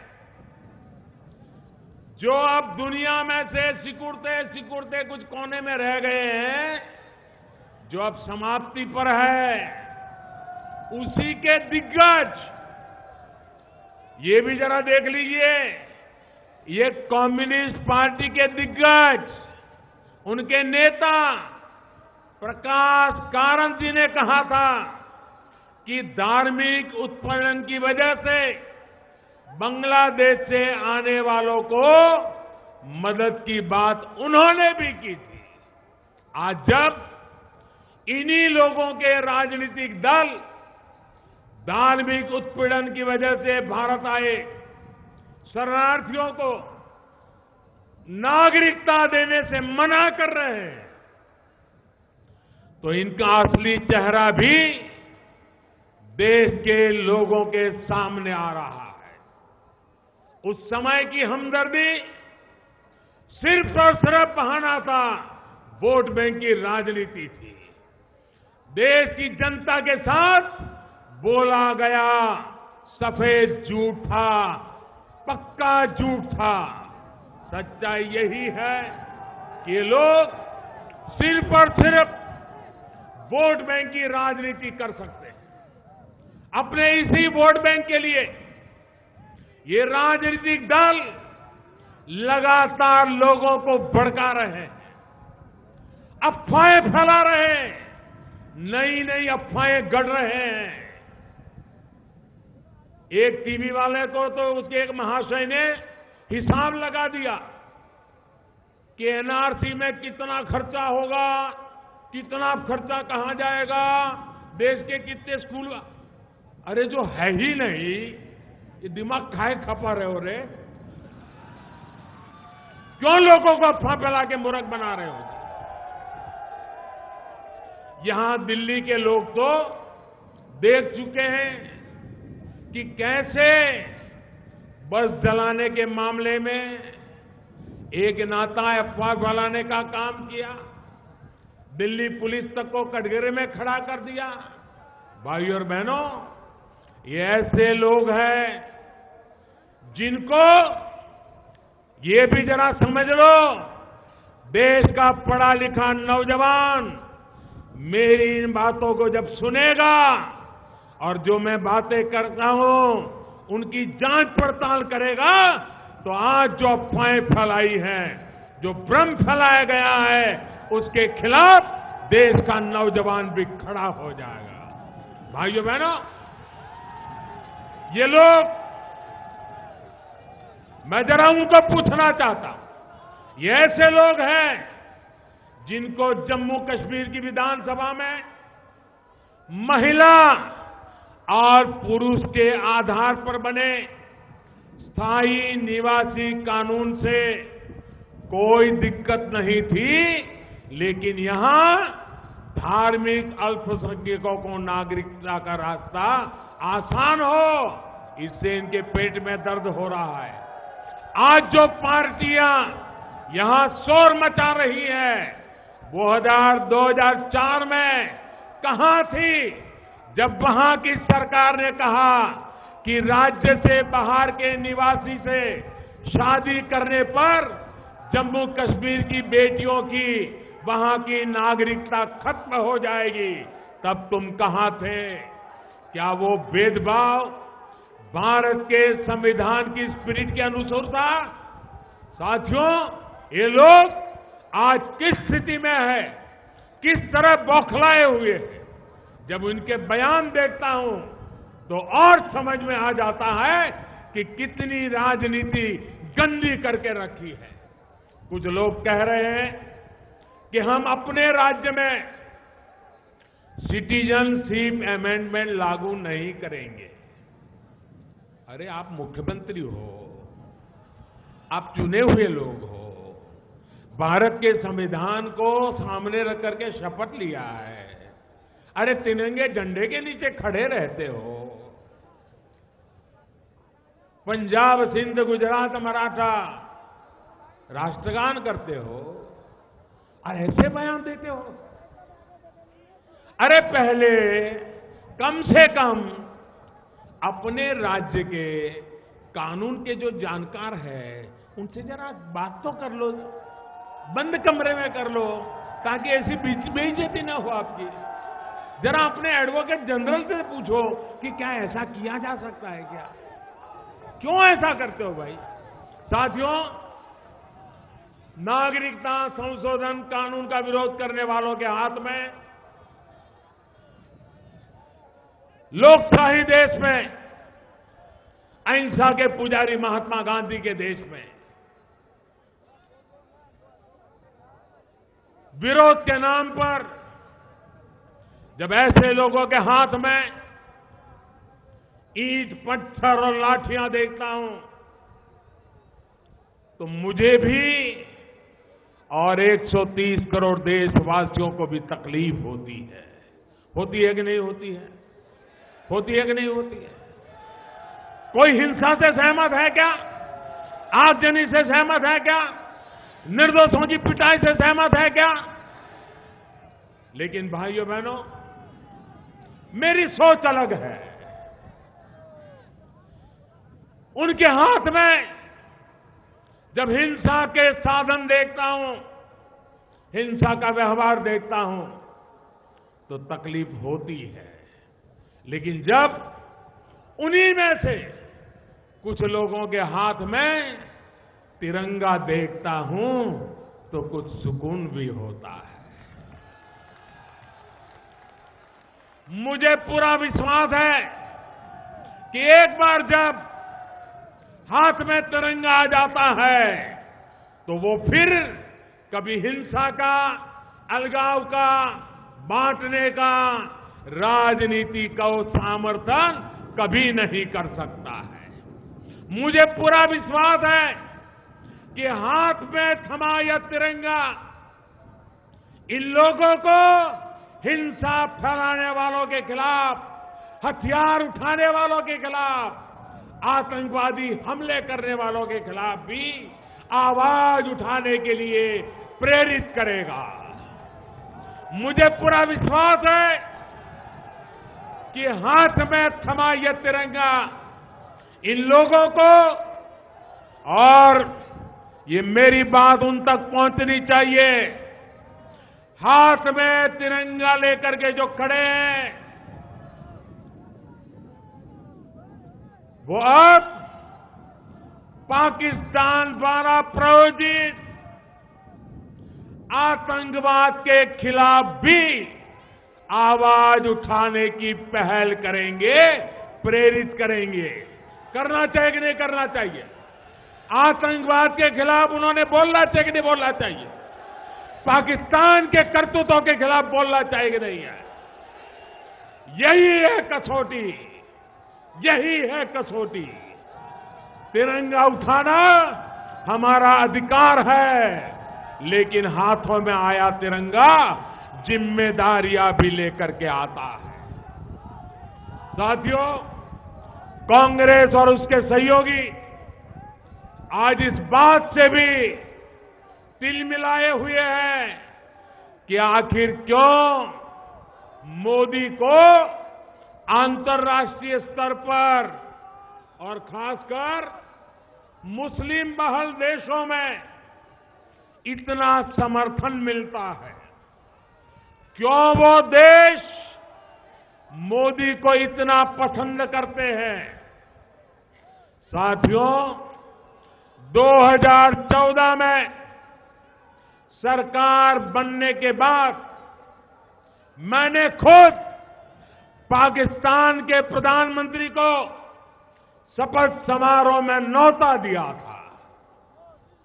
हमने नए रिश्ते से दोस्ती का हाथ बढ़ाया था। मैं खुद लाहौर चला गया था, लेकिन बदले में हमें धोखा मिला।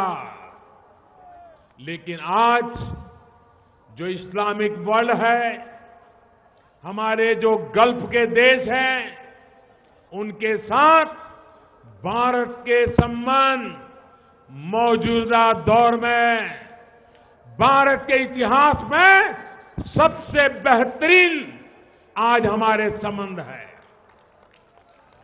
और उसके कई वजह हैं। इसके उदाहरण आज कई क्षेत्रों में देखने को मिल रहे हैं। पहला ये कि आज भारत तमाम देशों के साथ अपने संबंध मजबूत करने के लिए निरंतर काम कर रहा है। फिलिस्तीन हो, ईरान हो, सऊदी अरब हो, यूएई हो या फिर जॉर्डन, तमाम देशों के साथ भारत के रिश्ते आज एक नई ऊंचाई को छू रहे हैं। दूसरा, अफगानिस्तान हो या फिलिस्तीन, सऊदी अरब हो या यूएई मालदीव हो या बहरीन, इन सब देशों ने भारत को अपना सर्वोच्च नागरिक सम्मान दिया है। भारत की संस्कृति के साथ अपने रिश्ते को और प्रगाढ़ करने की कोशिश की है।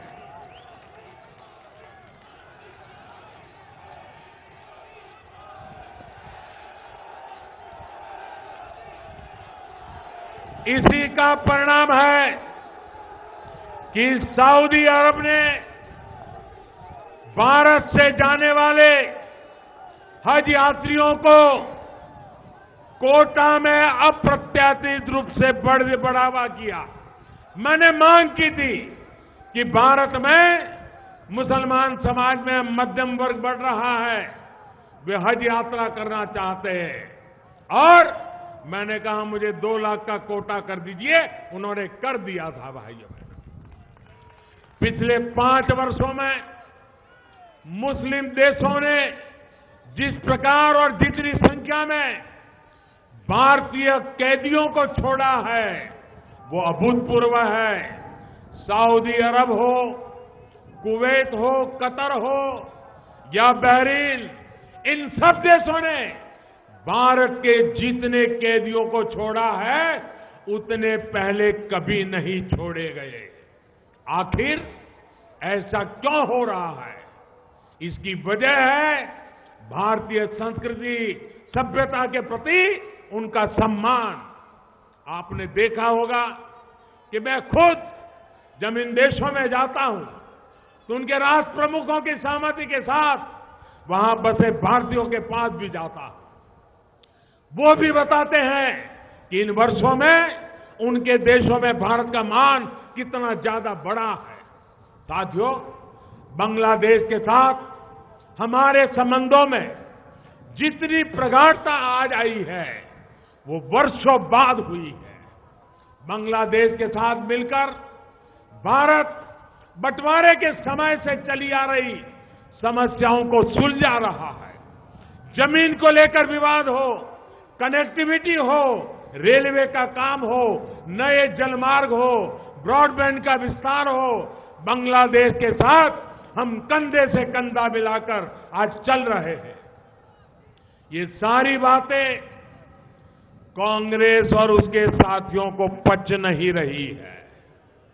वो यही सोचते हैं कि मोदी को मुस्लिम देशों का समर्थन मिलेगा और जो मिल रहा है, अगर यही चलता रहा तो भारत में उनके जो कारनामे हैं, उनकी जो बातें हैं, उनकी अफवाहें हैं, उनके जो झूठ है, मुस्लिमों को डराने के उनके जो कारनामे हैं, उनको लग रहा है कि दुनिया का मुसलमान अगर मोदी को इतना प्यार करेगा तो भारत के मुसलमानों को डराने का काम कैसे करेंगे, ये इनकी चिंता है। और इसलिए समय समय पर ये दल नई नई साजिशें लेकर के आते हैं। इस समय भी इनकी साजिशों का नया दौर शुरू हुआ है। ऊपर से लोकसभा चुनाव के नतीजों ने 3 तलाक पर मुस्लिम बहन बेटियों और उनके पिता भाइयों के समर्थन ने कोई देशवासी न देश को झुकने देना चाहता है, न देश को बटने देना चाहता है। भाइयों बहनों, ये लोग तो मेरे साथ आज से नहीं, 20 साल से, 2 दशकों से इसी तरह मेरे पीछे पड़े हुए हैं। उनकी यही पैटर्न है। मौत का सौदागर से लेकर अब तक देख लीजिए, उन्होंने यही खेल खेले हैं। इनकी रग रग से मैं वाकिफ हूं और तभी तो आप लोगों ने मुझे इतना प्यार दिया है और यहां पर मुझे बिठाया है। भाइयों बहनों, मुझे रास्ते से हटा देने के लिए हर तरह की कोशिश चल रही है। ये मेरा सौभाग्य है कि जितनी नफरत ये लोग मुझसे करते हैं, देश की जनता का प्यार देश की जनता का स्नेह उससे भी ज्यादा बढ़ करके मुझ पर बरसता है। जो लोग गिद्ध की तरह भी नोचेंगे तो, गिद्ध की तरह भी नोचेंगे तो भी ये मोदी देश के लिए जिएगा, देश के लिए जूझता रहेगा। मैं देश के लिए काम करता रहूंगा। देश की सुरक्षा के लिए जो भी जरूरी होगा, देश के लोगों के हित के लिए जो भी जरूरी होगा, वो करना ये हम सबका दायित्व है। वो आपका भी दायित्व है, वो मोदी का भी दायित्व है। भाइयों बहनों, आपका ये आशीर्वाद इनकी हर साजिश को बेनकाब करेगा, इनकी हर साजिश को नाकाम करेगा। और दिल्ली के मेरे साथियों, मुझ पर आपके इसी स्नेह को देखते हुए मैं आज खास करके अनऑथराइज्ड कॉलोनी के लोगों से कुछ मांगना चाहता हूं। मांगू क्या? मांगू? कुछ मांगूंगा तो बुरा नहीं मानोगे ना, लेकिन मांगूंगा फिर कुछ दोगे नहीं तो क्या होगा? मांगो, आप देंगे क्या? भरोसा करता हूं आप पर। साथियों, मेरा आपसे आग्रह है कि आप दिल्ली के जिस भी इलाके में रहते हैं, वहां पर अगले एक हफ्ते तक जबरदस्त सफाई का अभियान शुरू किया जाए। और 1 जनवरी नए साल का स्वागत और ज्यादा साफ सुथरी दिल्ली के साथ किया जाए। करोगे? सामूहिक रूप से करना होगा, कॉलोनी के सब लोगों ने मिलकर के करना होगा। करोगे? दूसरा काम, उसी तरह सिंगल यूज प्लास्टिक से भी मुक्ति दिलाने के लिए आप अपने क्षेत्र में काम करेंगे? करेंगे? पक्का करेंगे? अपनी कॉलोनियों को आपको स्वच्छ बनाना है। बुरी आदतें हो, नशीले पदार्थ हो, उसको भी अपनी कॉलोनियों से पूरी तरह मुक्त करना है, हमारे बच्चों के उज्जवल भविष्य के लिए। आप सभी लोगों के सहयोग से दिल्ली और भी निखरे, दिल्ली और भी सुंदर बने, यही मेरी कामना है। मैं एक बार फिर दिल्ली के लाखों साथियों को अपने घर, अपनी जमीन के अधिकार के लिए बहुत बहुत बधाई देता हूं। और मैं दिल्ली में भी और देश में भी सभी आंदोलनकारियों से अहिंसा का रास्ता अपनाने के लिए आग्रह करता हूं। हिंसा से किसी का भला नहीं होगा। हमें हिंसा से दूर रहना ही होगा। ये देश हमारा है, यहां के लोग हमारे हैं, उनका उज्जवल भविष्य ये के साथ हम सबका भविष्य भी जुड़ा हुआ है। भाइयों बहनों, इसी भावना के साथ फिर एक बार आप सबको बधाई देते हुए मैं मेरी बात को समाप्त करता हूं। मेरे साथ पूरी ताकत से बोलिए, भारत माता की, भारत माता की, भारत माता की। बहुत बहुत धन्यवाद दोस्तों।